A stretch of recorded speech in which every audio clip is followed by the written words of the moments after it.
Hello and welcome to Logan Sounds Off. Today I am talking to Nicky Coughlan. Hello, Nicky. How are you today? Hey, Logan. Thanks for having me. I really appreciate it. As I said, I'm not sure what you're going to talk to me about, but I'm delighted to have been invited on Logan Sounds Off.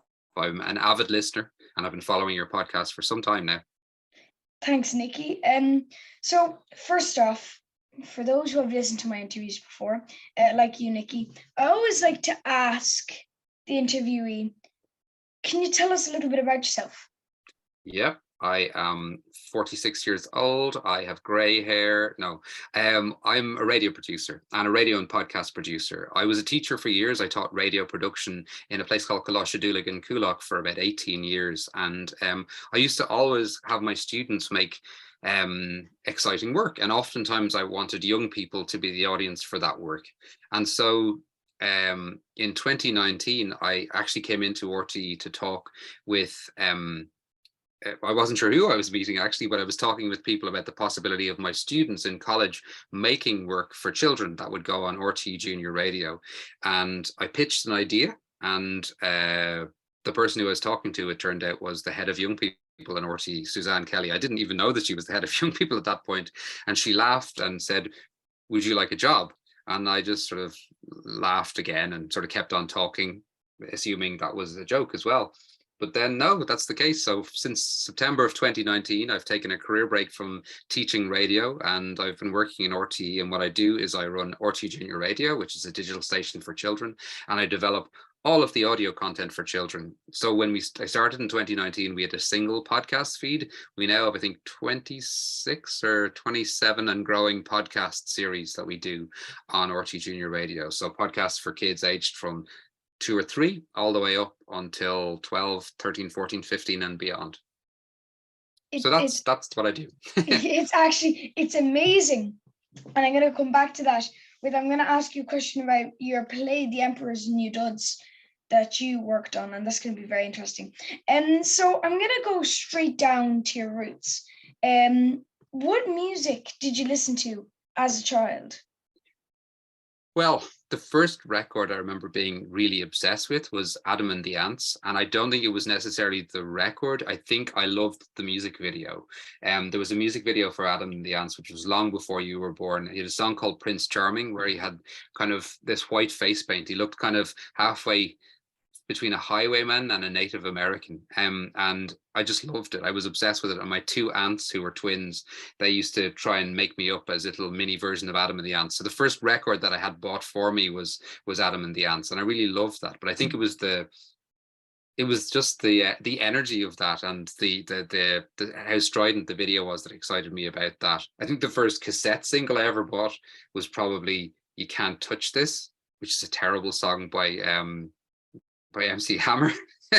But I really liked the bass line, and that was based on a song that had been done many years before by Rick James. But then in the early 90s, I became kind of obsessed with rave music. The Prodigy, I saw the Prodigy Out of Space video, I think, or maybe it was before that. It would have been fire, but I just thought their music was amazing, and I got to see them live in, I think it was 1993, the summer of 1993. I saw them in the Gleneagles Hotel in Killarney, and it was one of the most transformative experiences I've ever had. Just the madness of it, and the next day I sort of started buying records an awful lot, and I bought my first turntables a few months after that, and I've been a DJ kind of since then. So I'm over 30 years a DJ this year. It's actually amazing, your story. I'm going to actually come back to you being a DJ later on some of the questions. So next, this is again connected to this, to the last question. Who's your guilty pleasure growing up? Of course, what everyone says is I don't believe in guilty pleasures. Because, if you like it, you should like it for that reason alone. There's a thing you go through, which I think you've luckily avoided so far. When you're first into music, it's this kind of muso thing where you really don't want to let on to people that you really like certain types of pop music, and you want to let on that your musical taste is totally unique.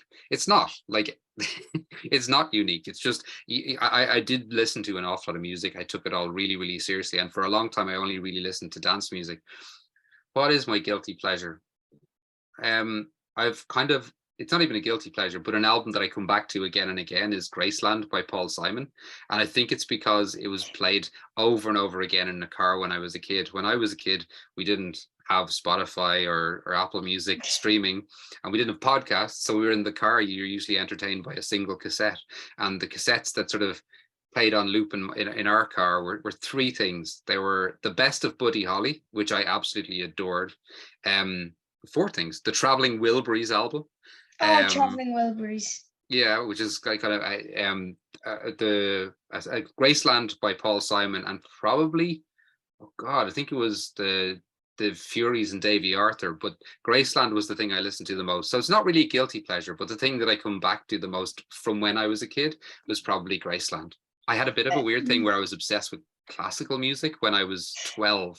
In particular, one version, Nigel Kennedy's version of The Four Seasons, which I listened to so much that I decided I want to play the violin, but never really got beyond Frere Jacques.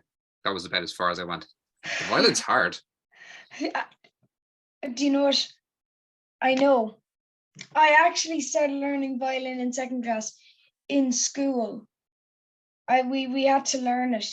Now, I mean, it was about like a couple of months, and then all of us were nearly crying. We couldn't play anything with the violin. I think the piano, it's a hard one to master, but it's an easy one to get a note on, in that you press a key and it makes, if you want to press the key of C, you press the key of C and it sounds like C. With the violin, you're struggling to find the note for quite a while. And so I think it takes a lot of practice and also a lot of patience on the part of your parents to let you do all the terrible cat screaming practice before you actually get to find that note. That is very true, and that's why I honestly have never seen a violin in this house. Now, moving on to, circling back to what we were talking about, with that you're saying Graceland, would Graceland be your favorite track on Graceland? No, I don't think so. I mean, it's funny. I think that the one that I probably listen to, the one that comes back to me, apart from obviously You Can Call Me Al, which I kind of got a bit sick of when I'm DJing because it's the one that everyone wants to hear, but I don't really like do it. I really like Diamonds in the Soles of Her Shoes. And I do like Graceland, but I think Diamonds in the Soles of Her Shoes was the one I listened to. That one and Homeless. I think it starts with Homeless, which is mainly led by Ladysmith Black Mambasa. I really enjoyed those when I was a kid. And I think sometimes when you hear a kind of music at a specific point in your life, like smells, those sounds can bring you back to that point in your life. And I think that's probably, I remember being very happy in the car. Usually we would, if we were on a long car journey, it would be to go on holidays to County Clare, and that record would be played again and again. The cassette would just loop back on itself. And so those songs get ingrained in your head. So whether I like them or not, I don't know. I think I still do though. My kids really still enjoy that album. I still play songs off it. I make a new CD. That's how much of a Luddite I am. I make a new CD for my daughter's birthdays and Christmas. They get a joint one for Christmas and they get an individual one for their birthdays. So our car journeys are now usually soundtracked by mixes that I've made for them and stuff that they've chosen themselves, because they just got really into a lot of the songs that I liked and found their own stuff through that. I actually have to say, we were saying with holidays in Graceland and everything, it's actually brought me back last year. I wouldn't mind. My dad hates the song Graceland. Oh, really? He's not a big fan of Paul Simon. No, it wouldn't be his thing. Okay, now, that's fair enough. Yeah, but he like, I mean, he'd be kind of very kind of half about it. He doesn't love it. He doesn't hate it. He's kind of half. But anyways, there was Graceland playing in the car on the way on holidays last year. So that's why I love the song Graceland. Because I was going to Cron, a place in Mayo, and I love Cron. If you see there's a little kind of doomsday clock thing there. Yeah. You might not be able to see it. That's literally counting down the days. Uh-huh. All those individuals, little tiny squares, I've been doing for a couple of months now. But anyways, moving on. Would Graceland still be your current guilty pleasure? Or I don't know. I mean, I don't know. In my current guilty pleasure, probably be some songs by Dua Lipa. I think that Levitating is one of the best songs of the last few years. And your sister Elise, when she was doing her live DJ for a day, chose a couple of Harry Styles songs. I don't love Watermelon Sugar, but I think As It Was is one of the best pop songs of the past while. I really like It's funny, oftentimes at the moment, if you ask for a guilty pleasure, I go into the world of pop because it's stuff that I listen to with my daughters. So that's kind of where it is. I love Sigrid, but I don't think they're guilty pleasures. I think Sigrid is just really, really good. Similarly with Dua Lipa. But if I was trying to wear my cool DJ credentials, I'd be like, oh no, I don't. The thing is, when you're DJing for a long time and you're DJing for a very wide spread of ages and people, which I was when I was DJing live a lot, you kind of have to realize what age the people are that you've got in front of you. You have to keep on top of what's contemporary, and Yeah. so you're always trying to keep a balance between, oftentimes in your DJing there's one for me and one for them, and oftentimes when you're in the thick of the night and everyone's going crazy, it all often is there's 10 for them, so as they're enjoying themselves. But I never played rubbish. I never played any song that I didn't like or didn't think was okay. Like, I don't love Fleetwood Mac, but I know how popular they are, so sometimes when I'm DJing you'll drop in a song here or there, like everywhere, and you know that works. Also because I know I can go from that into playing, This Must Be the Place by Talking Heads, and I can go from that into Yes, something, you get it. hey, I can go from that into like Sugar by or something good. I move between genres all the time when I DJ because it keeps me interested and it keeps the audience on their toes. Yeah, I completely actually understand what you're saying there. Sorry, my watch it off the mic. But no, one thing actually that I do actually agree with you is you said about Harry Styles, Hmm. and that you said you like him, but you're not a big fan of Watermelon Sugar. As it was, I think that's a brilliant pop song. Mm. Like 5 stars all day long, like in Logan's 5 terms. But the thing is that that has been overplayed Yeah. too many times in my opinion. I liked it when it came out, and I still do like it now. But it's kind of like when I hear it, it's not something that I get excited about. No, exactly. I used to, there were songs that I loved so much that I would work them into my set. And when you're playing maybe 2 nights a week, which I used to be doing quite regularly, you get used to playing the song, but you lose your love for that song when you're playing it on a regular basis, And that's not on the radio. That's playing it yourself. Sometimes there's this balance in you when you're DJing between the music that you like and the impact it has on the audience. Like, sometimes those two come together. Like, if you're in the middle of playing, Blue Monday by New Order, it's an amazing song that everyone enjoys as well. And I always used to like teasing it because it has those amazing dum dum dum dum dum dum dum dum. It had those beats at the start, and I would be mixing in that to the previous song over and over and over again, so everyone could hear that, and they knew it was coming. So you're teasing and teasing and teasing until when eventually it drops, everyone goes kind of crazy. And it's amazing. It's a lovely feeling when you've got that combination of songs that are good, that you love, and that the audience loves at the same time, and putting two of those songs together in a mix and making it land is very satisfying, even if you have heard the song a million Yeah, times. I actually can imagine that just for open eye. Yeah. Sorry, the three, because that's actually a really good song, and I feel like New Order, feel like Joy Division revamped for Hmm. me. That Well, they that's are. what that's but like that's what I would think of it as. I think of that as electro pop Joy Division. Yeah. It's because Joy Division can be a bit more acoustic in I think comparison they both to New reflect their Order. times really Yeah, effectively. Like, it's actually post-punk with perfect. New Order, and then that sort of, it's not new romantic by any means, but it is electro pop in the early 80s and mid 80s, which is what New Order were Yeah, doing. Yeah. it's perfect combination. Both two brilliant eras. So next, I'd like to move on to my last question regarding when you were growing up. Did you listen to much radio? Because I find this a very interesting question, because I listen to a lot of music, but I listen to a lot of it through the radio. But Hmm. I know, I know a lot of kids nowadays walk home and just listen to random playlists. So what was it for you? Would you listen to records or tapes or CDs, or were you more of a radio guy like me? I was kind of both. I listened to the radio a lot in the car because that was what was available to us if I wasn't listening to Paul Simon or anything else that we had on cassette. And sometimes you just wanted a break, so you'd put the radio on. So I did listen to a lot of it. I remember listening to Larry Gogan a lot when I was a kid, because he was on 2FM at the time, and that was kind of the kind of music that was playing. And he was quite it was a very broad mix of music that he was playing, and it was really effective, and I liked it for that reason.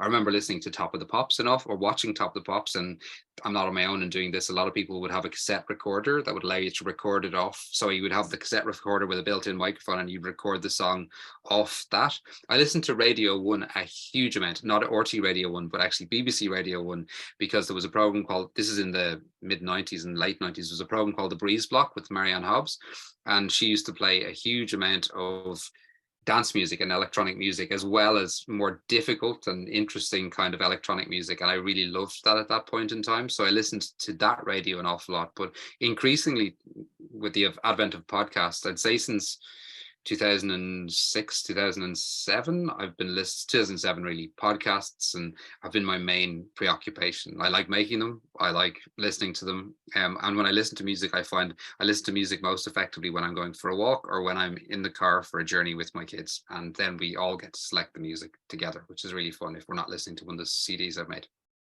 That's actually really well put.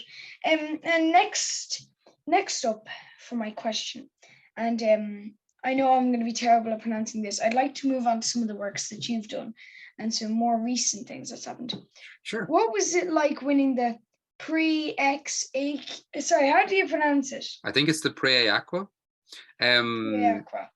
For your radio play, The Emperor's New Duds, which is on the RTÉ website if anybody would like to listen to it. It's really good.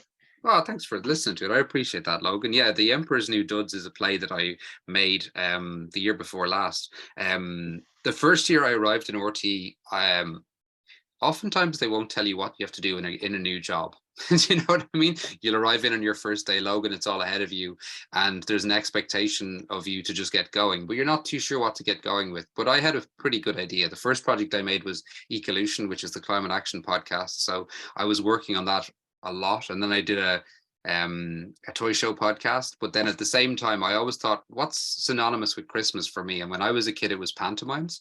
So I decided I was going to do a Christmas play that we were going to put out. So I wrote the first one, which was called The Panto That Starts at the End, in which basically we follow Hansel and Gretel, who are trying to get away from their mother, who is pretty scary actually, and they run back into the forest, but they meet all these poor fairy tale creatures who have been the victims of children, like the giant who falls off the beanstalk because of this guy Jack, and different things happen over the course of the play, and I liked the characters and I liked what I'd sort of structured with it. So for the year following that, when we were in the middle of lockdown, actually, so I didn't have anybody, none of us could really meet or anything like that, I wrote one called The Emperor's New Duds, which was based around the Emperor's New Clothes.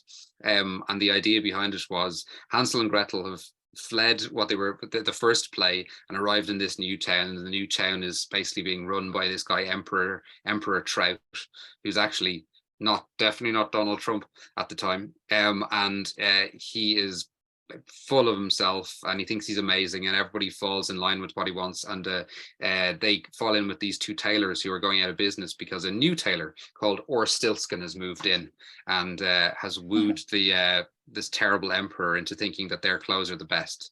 And it's kind of a play around the Emperor's New Clothes, but featuring Hansel and Gretel and a cast of lots and lots of different kids. It was interesting because I didn't get anybody to record in the same room because of COVID restrictions at the time. So those kids I recorded, my daughter Sive was in it because she was the only kid I had available to me at that point in time. Her friend Gabriel recorded in our front garden at a distance with a microphone.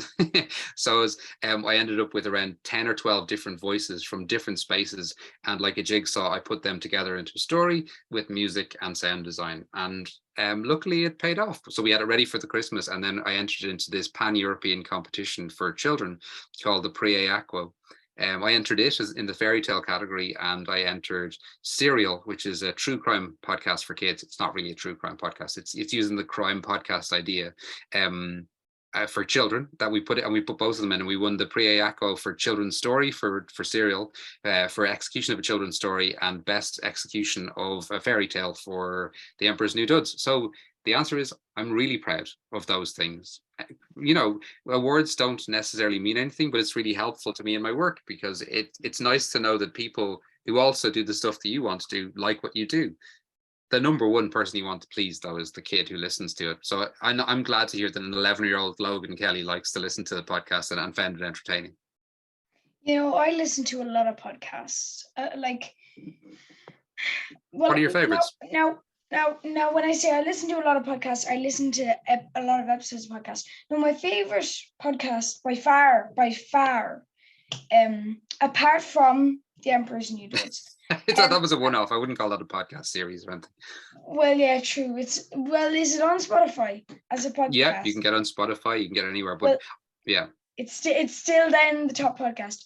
I love another podcast called Drama on One, which is RTÉ Radio 1. They do a drama series. Have you ever heard of it? I have, because there's some brilliant people, Kevin and Goretti. They're the three people who run RTÉ Drama on One, and they are the producers and they're the people who put together those plays with amazing playwrights and actors. And I've actually heard about Kevin on Drama. There's Kevin Reynolds, Kevin Brew, and Goretti Slevin, and their names you'll hear at the end of the credits. They're lovely people who work really, really hard. Radio drama is something that's not hugely popular, so it's interesting to hear of you, an 11-year-old, enjoying it. But I do think that when you get to work in drama in podcast form or radio form, I always used to say this to my students: if you want an elephant in a television program, first of all, you need an elephant, and second of all, you need a room that's big enough to find the elephant, and you need a shovel just in case the elephant leaves a deposit somewhere in the studio. If I want an elephant in my radio program, I cue up my elephant sound effect and I say, "Oh no, there's an elephant," and I put my sound effect in. I think radio drama allows you to create a world that doesn't necessarily exist, and allows you as a listener to be able to kind of immerse yourself in the story and imagine what the characters look like, in the same way as reading a book allows you to imagine like what Harry Potter looks like or what Dumbledore looks like in the Harry Potter world. Similarly, we all have images of what Hansel and Gretel look like from The Emperor's New Duds, and we project that. And radio drama allows you the space to use your imagination. So I think Drama on One do amazing things with that space, and it's something that I've loved experimenting with in the dramas that we've made for kids over the course of the last 4 years. I actually listened to Drama on One live, and one of my favorites is probably Sorry Wrong Number by Lucille Fletcher. Oh, cool. I've listened to that so many times. Or Wine from Greenland by Alejandro Nicholson. There are so many, because I've got like 6 saved onto my Spotify that I just listen to over and over and over again. They're your Graceland. They're your Graceland. Exactly. That's my like go-to. Yeah. I have listened to Domestic Robots by John Borman, starring Brendan Gleeson, I'd say 20 to 30 times. And what do you get out of radio drama? I'm really interested in this. As an 11-year-old, what is it you enjoy about them? Well, I mean, it's just the storylines. It's so well done. For example, Domestic Robots, most kids would not see a point in that story. There is no morals in Domestic Robots. It is merely a story of a woman and a man getting a robot. And having your classic man and woman meet robot. Yeah. Yeah, exactly. But I just find it so interesting, because sometimes the most interesting things is just plain life. There's a reason why Ulysses is so popular. It's one day, just about one straight day, about nothing. It's just a story about a man in one day, and it's amazing that I think that somebody like James Joyce can accomplish something like that to turn plain life into such an interesting piece of work. Yeah, well, I think there's magic in everything that we do, and I think it's just about trying to capture that, whether in whatever medium you use, whether that be trying to tell a real world story like in Ecolution, which is the climate action podcast I make. I'm trying to tell a story that's really hard to tell, because it's the story of, climate breakdown and biodiversity loss and real worries about the changing world that we have. But you always have to try and find the story in the middle of it and the way to be able to do that. And those are ordinary things. And the people I interview are, extraordinary people because they're doing great things. But their stories are relatable in the same way as Ulysses is relatable. And although it was written over 100 years ago. So it's not as relatable as your Drama on One, where that's then again, domestic robots is set 60 years into the future. So and then you got Sorry Wrong Number, that's in the 1920s. Yeah, a lot of them aren't actually during our time now that I think of it. That's fun though. I Wait, mean, Wine from Greenland, sorry. I wouldn't find it relatable because it's two 40-year-olds talking about how their life is, and it eventually turns into a whole story about their passion to go to Greenland, and then it becomes a heated argument that is very weird.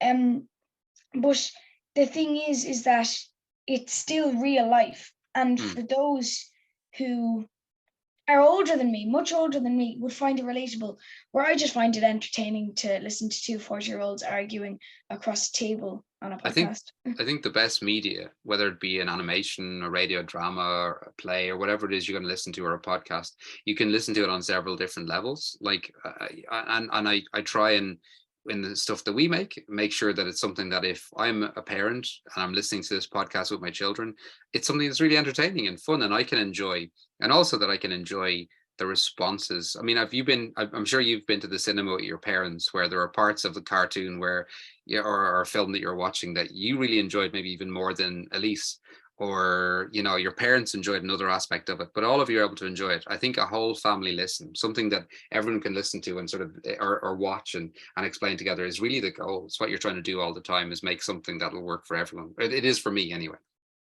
And that's perfect, bro. That actually was a very deep conversation there. And then for my last question, and this mainly from you, I'm not that deep. Well, what you've just said is quite deep. Like the elephant thing blew my mind. But then again, I think you should feature an elephant in this episode. I think at the end of this, Logan, you just need to slot in an elephant. Thanks to Nicky and thanks to the elephant, and I'll look to one side and you just go. Do you know what? We'll put that in. That in. Okay, we'll finish that up at the end. I'll clip out that part so that we actually have that in. So, as my last question, sorry, I'm leaning over. But my last question is: do you have any tips for somebody who wants to be a producer or a DJ or make really interesting podcast episodes like The Emperor's New Duds, or make an incredible podcast by kids and you obviously called Evolution? What tips would you give? That's a broad church. What the tips that I kind of always gave, if your audience is young people like yourself, Logan, I mean, I'm very impressed by you because you're someone who's not just listening to podcasts but making their own one. You're reaching out to try and find people. The number one thing about being a producer is making connections. It's whether that be one-on-one and meeting a person and being nice to that person so as you get a good communication going between the two of you. That's the number one most important thing, and you've been practicing that already. The number two is to broaden those connections, to help other people. I always try and help other people in my work, sometimes to a fault. Someone will ask me, can I do something? And I will say yes straight away. Or they will ask me, do I know someone who does this thing? And I will sort of go overboard to try and connect two people that don't know each other because I think they'd like each other, or I think they can work on something together. Because I think in me, part of me is to be of service and to help other people. And again, I need to do that a little bit less, because one thing I would suggest is respect your own time. Oftentimes when you're making something for the first time, you're liable to say yes to multiple different things. Like in terms of if someone asks you to work late or work really hard on a project, you'll say yes, and you'll just do it really because you're so excited about it. And I've done that quite often. But you're important too, and where your head is at and where your creativity is coming from is important in the work that you do as well. So you need to be careful about respecting yourself. You should be your first audience and you should be your first critic, in terms of if you're making material that you like and that you're proud of. That is basically the best step forward you could possibly take. When you're young and you're making materials that doesn't necessarily have an audience in the same way as it would otherwise, unlike Logan Sounds Off, but when I always used to say to my students, college and school are the best places you can ever make a mistake. If you're writing an essay or you're writing a play or a poem or something like that, you're not going to get it right the first time. In fact, you're probably likely to get it wrong. But in getting it wrong, you learn what to do differently the next time. And it all grows. It's like a coral reef. You know, one thing breaks Yeah. off and another element grows on top of it, and it grows stronger than it did before. And that's kind of where your creativity comes from. Be but if you feel a creative urge, follow that urge as much as you possibly can. If your urge is to make Lego, do that, and do it to the point that you're really enjoying yourself. At any point, sometimes your job, your work and the creative, I now, one of the things I loved doing for a long time before I started in RTÉ was making a podcast with my friend. And that came first and foremost out of making a connection with my friend, making time with a person that I loved and liked and wanted to talk about silly things. And we had a time every week. We'd sit down and talk for an hour, and we'd answer listeners' questions, and we put it all together. And that was a really, really fun thing that I had to do. And it improved our friendship. We got to know each other an awful lot better. It improved our relationship with our audience. And it was just a creative impulse that I really, really enjoyed. And I just did it for fun. Now I make podcasts for my job, and I still really enjoy it. But there are, there's always going to be admin stuff that you have to do. As long as you can enjoy the work that you do creatively, stick with it and just do the best you possibly can. But the number one is just be nice to people. Be nice to people, be helpful. And, if someone offers you the opportunity to do something creative and your parents support you in it, and it's something that you can do within the realms of what you do, why not take life by the horns and just actually make the thing? And if it's not perfect, brilliant. It shouldn't be perfect. Nothing I've ever made has been perfect. Every single thing I've ever made has had a deadline attached to it, whether that be Christmas, because I had to have the panto out ready for Christmas Day, or tomorrow we have an episode of Ecolution with Jane Goodall, and I've timed it so as it lines up with the nature restoration law, which is being debated in the EU at the moment. Oftentimes you'll have a deadline, and if that deadline is very helpful to you. Firstly, because it means you have to finish something, and secondly, it means that you know what you're working towards. And also it gives you this discipline to know that in your head, if you've hit a deadline once, you know you can do it again. So don't be daunted by big projects, because even if they're not perfect, just the process of doing something is going to be a learning experience that's worthwhile. I could not do the job I do now if I hadn't taught and made mistakes, all of the different things over the course of 18 years before then. So you learn from everything. You learn from your mistakes and you learn from your successes. But I probably learned an awful lot more from my mistakes than any of the things I've gotten an award for. That's brilliant. I mean, do you know what?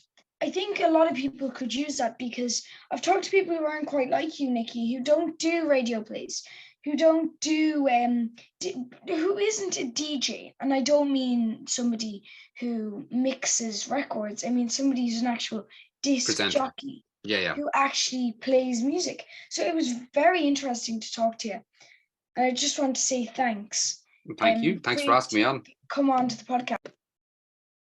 So thanks to Nicky, and also thanks to the elephant. Huh?